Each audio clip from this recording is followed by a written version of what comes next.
Hi friends, स्वागत है आप सभी का अमेजिंग हिस्ट्री चैनल में। मैं हूँ आपका दोस्त स्मित प्रजापति और आज आपको बताने जा रहा हूँ इतिहास की एक वीरांगना रानी दुर्गावती के बारे में। रानी दुर्गावती 1550 से 1564 तक गोंडवाना की शासक बनी रही थी। रानी दुर्गावती का जन्म चंदेल राजा किरतराय के परिवार में 5 अक्टूबर 1524 को हुआ था। रानी दुर्गावती की उपलब्धियों ने साहस और संरक्षण की इस परंपरा को आगे बढ़ाया था। 1542 में उनका विवाह गोंडवाना राज्य के राजा संग्राम शाह के सबसे बड़े पुत्र दलपत शाह से हुआ था। चंदेल वंश और गोंडवाना के राजवंश में इस शादी से काफ़ी अच्छे संबंध बने हुए थे। इसके परिणाम स्वरूप किरतराय ने शेरशाह सूरी के मुस्लिम आक्रमण के समय गोंडवाना की मदद भी की थी। उन्होंने 1545 ईस्वी में एक पुत्र को जन्म दिया जिसका नाम वीर नारायण रखा गया था।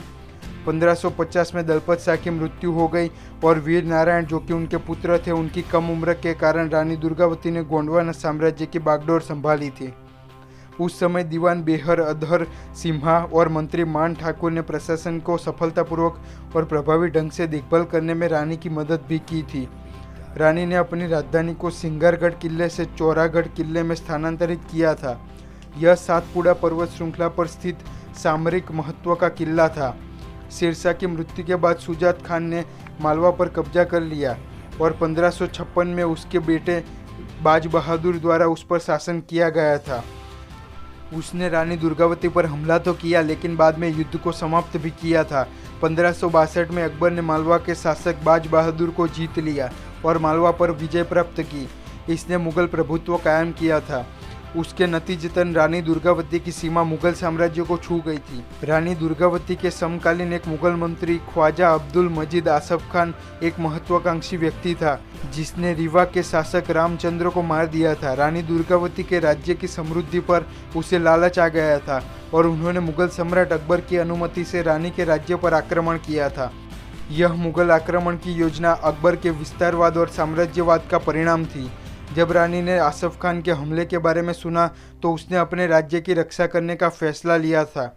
उस समय रानी ने कहा कि अपमानजनक जीवन जीने की तुलना में सम्मानपूर्वक मर जाना ही बेहतर है।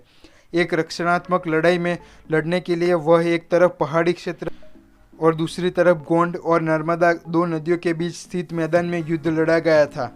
उस समय मुगल आधुनिक शस्त्रों के साथ लड़ाई लड़ रहे थे और रानी पुराने हथियारों के साथ और कुछ अप्रशिक्षित सैनिकों के साथ युद्ध कर रही थी। उनके फौजदार अर्जुन दास भी युद्ध में वीरगति को प्राप्त हुए और रानी ने खुद युद्ध में जाकर युद्ध की कमान संभाली थी। उस समय दुश्मन ने घाटी में प्रवेश करने की जुल्लत की थी जिससे रानी के सैनिकों ने उन पर हमला किया। दोनों पक्षों ने कुछ सैनिकों को खो दिया लेकिन रानी को ज़्यादा नुकसान हुआ था।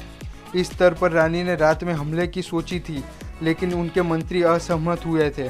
अगली सुबह तक आसफ खान बड़ी तोपों के साथ वहां मौजूद था। रानी अपने हाथी सरमन पर सवार होकर युद्ध में लड़ने को आई थी। उनके बेटे वीर नारायण भी इस युद्ध में हिस्सा लिया था।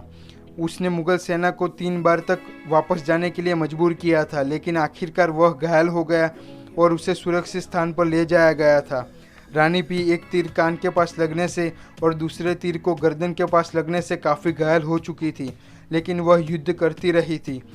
उनके महावत ने उन्हें युद्ध के मैदान से बाहर ले जाने की मांग की थी लेकिन उन्होंने साफ इनकार कर दिया और आखिर तक युद्ध करती रही लेकिन अंत में अपने ही खंजर से अपने प्राण छीन लिए थे जो कि 24 जून 1564 को हुआ था। तो दोस्तों, आपको ये वीडियो कैसा लगा कमेंट करके ज़रूर बताएं और लाइक और शेयर करना न भूलें। नीचे दिया गया सब्सक्राइब बटन दबाकर सब्सक्राइब करना भी ना भूलें।